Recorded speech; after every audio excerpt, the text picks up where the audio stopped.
Hello, darling. Is it bedtime again? Tonight I'm going to read you a story about a nature lover named Jane Goodall.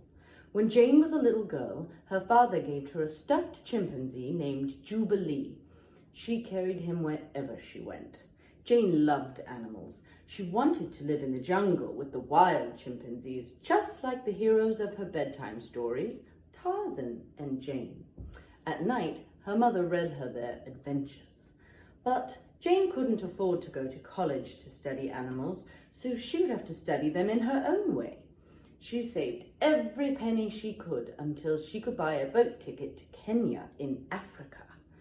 When she arrived, Jane met a well-known scientist named Louis Leakey. He was looking for a chimpanzee researcher willing to study them in the wild.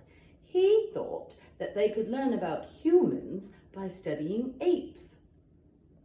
It was the opportunity Jane had been waiting for. So Jane took another journey to the shores of Gombe in Tanzania. To start with, she couldn't see any chimpanzees, but she had the feeling that they were near, watching her. She decided to sit in the same spot day after day. Finally, a small group of chimpanzees appeared and let her sit with them. Jane had been accepted into their family. Instead of numbering them, as all the other scientists did, Jane decided to give every chimpanzee a name. There was David Greybeard, Flo, Flint, Fifi, and Gigi, just to name a few. By watching them carefully, she noticed that some chimps were kind, quiet, and generous, while others were bullies. It seemed that humans and chimps were not so different after all. Then Jane made another incredible discovery. Chimpanzees could make their own tools. This was something only humans were thought to do. Jane's talents were quickly recognized by Cambridge University. Here, she studied for her doctorate in animal behavior. And it wasn't long before she wrote her first article for the most famous science magazines. Jane continued to study chimps in Gombe for 40 years.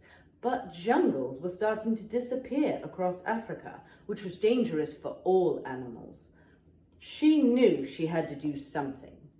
Jane joined countless projects to protect nature. She was no longer just a courageous researcher, but also the most determined wildlife defender the world had ever seen. And the little girl who loved animals challenges us to be kind to nature. Because if chimpanzees can live in harmony with their environment, so can we.